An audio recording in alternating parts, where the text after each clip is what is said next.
Saludos, apreciados estudiantes. Hoy vamos a presentar la tercera parte de la práctica de metabolismo y vamos a hablar específicamente de las necesidades respiratorias de las bacterias. El concepto de exigencia o necesidad respiratoria está íntimamente relacionado con dos de los principales mecanismos que emplea una bacteria para obtener energía, que son la respiración y la fermentación. El objetivo de nosotros darle esta práctica es que ustedes puedan conocer la variabilidad que presentan los microorganismos frente al oxígeno libre y al dióxido de carbono, pero también que ustedes sean capaces de clasificar los microorganismos de acuerdo al uso de oxígeno y al dióxido de carbono. El término respiración se refiere a todas las reacciones que ocurren dentro de las células que tienen que ver con liberación de energía, o más bien reacciones de oxidaciones. Es posible hacer una distinción entre las oxidaciones que utilizan oxígeno molecular y aquellas que no lo hacen, como es el caso siguiente, ¿no? La respiración que utiliza oxígeno molecular como aceptor primario de hidrógeno le llamamos respiración aerobia. Ahora bien, la oxidación que tiene lugar en ausencia de oxígeno molecular, entonces le llamamos respiración anaerobia. La respiración y la fermentación son los dos mecanismos de que dispone la célula viva para proveerse de energía. Ambos llevan a cabo la oxidación del sustrato. La condición de aerobio o anaerobio puede ser estricta o no. Ahora bien, de acuerdo a la utilización o no de oxígeno, las bacterias se clasifican en aerobias, anaerobias, microaerofílicas y facultativas. Una bacteria aerobia es aquella bacteria que necesita oxígeno molecular para crecer. Una bacteria anaerobia es aquella que no necesita oxígeno molecular para crecer, o sea, ella lo hace en ausencia de oxígeno. Tenemos también las bacterias microaerofílicas, que son bacterias que crecen a bajas concentraciones de oxígeno, pero en una atmósfera que sea rica en CO2. Y tenemos las bacterias facultativas, que son aquellas capaces de crecer tanto en presencia como en ausencia de oxígeno.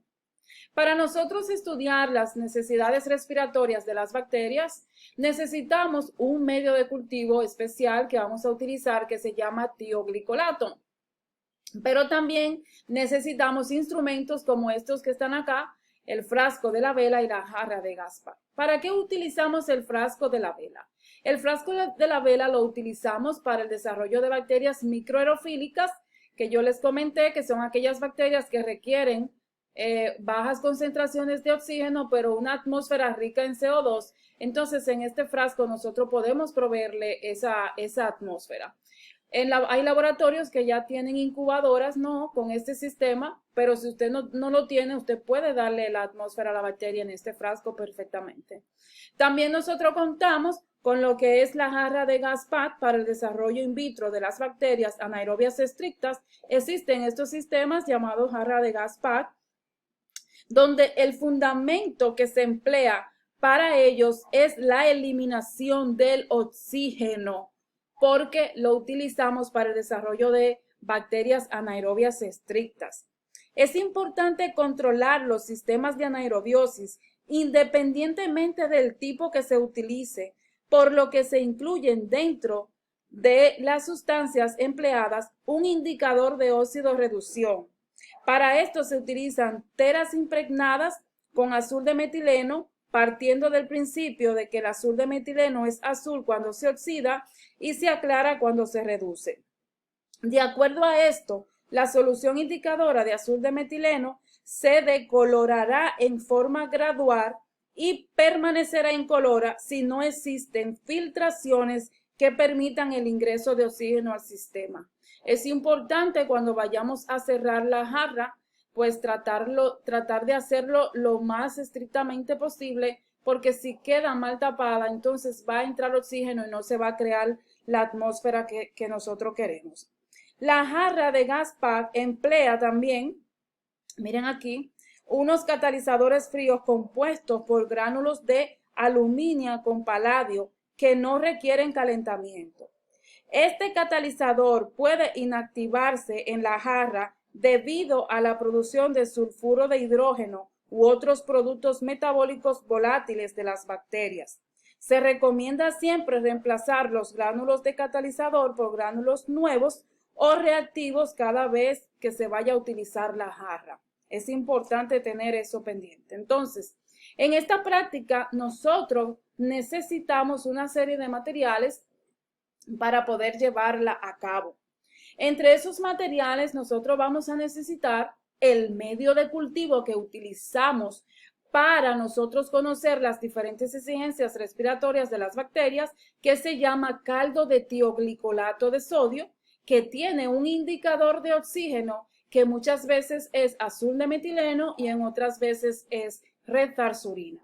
Si se dan cuenta, el medio tiene en este caso como una franjita verde arriba, que es donde está el oxígeno concentrado, y aquí, porque en este se utilizó el indicador azul de metileno, y aquí, pues fíjense que la franjita que tiene arriba es rosada, porque en este caso el indicador de oxígeno se llama retardurina. El indicador de oxígeno lo que me va a decir a mí es dónde está concentrado el oxígeno en el medio. En este caso, fíjense que está en la superficie del tubo.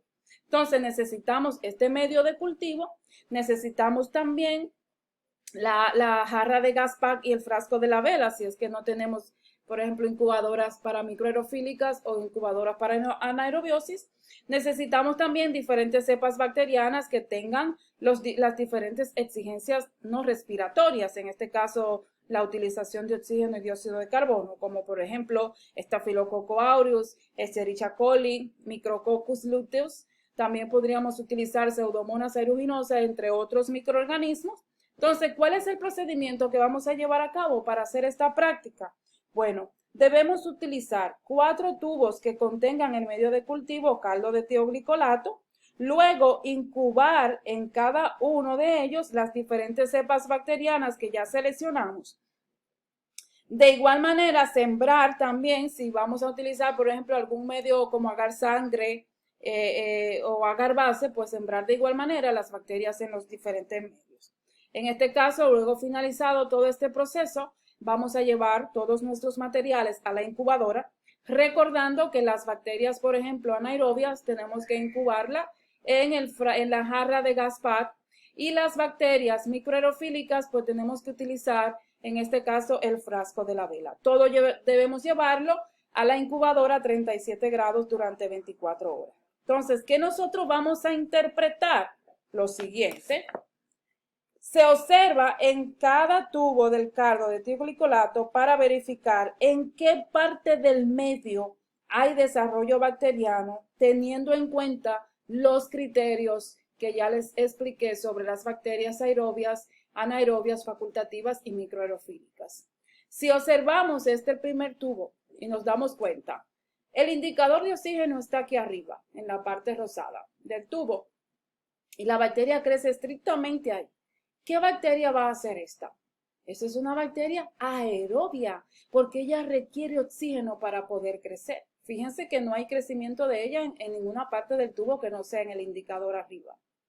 Sin embargo, aquí, y si ustedes se dan cuenta y miran, las bacterias se fueron a crecer allá al fondo del tubo, donde no hay oxígeno, porque esas bacterias son anaerobias. Y ya comentamos que las bacterias anaerobias son aquellas bacterias, ¿no?, que crecen en ausencia de oxígeno. Recuerden que el indicador de oxígeno está aquí arriba.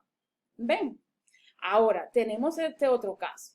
Esta es una bacteria facultativa, porque las bacterias facultativas tienen por definición que son aquellas que pueden crecer tanto en presencia como en ausencia del medio. Sin embargo, ustedes ven que ya creció en todo el tubo, porque esas bacterias son tolerantes, pueden crecer tanto en presencia como en ausencia de oxígeno. Sin embargo, las bacterias microaerofílicas, fíjense que ellas no crecieron precisamente en la línea de oxígeno, sino debajo de ella, porque dijimos que las bacterias microaerofílicas son aquellas que requieren oxígeno molecular para crecer, pero en menos concentración. No, su atmósfera favorable es el CO2. Entonces, Yo espero que ustedes hayan entendido toda esta parte de la práctica porque ahora vamos nosotros a hacer nuestras siembras bacteriológicas para que mañana ustedes puedan venir a ver los resultados y puedan corroborar todo esto que yo les he dicho ahora. Por el momento hemos terminado esta práctica aquí, así que será hasta una próxima entrega. Yo les auguro mucho éxito en todo este aprendizaje durante esta semana y les pido por favor que puedan repasar todas estas informaciones que les he dejado. Así que hasta una próxima entrega. Bye.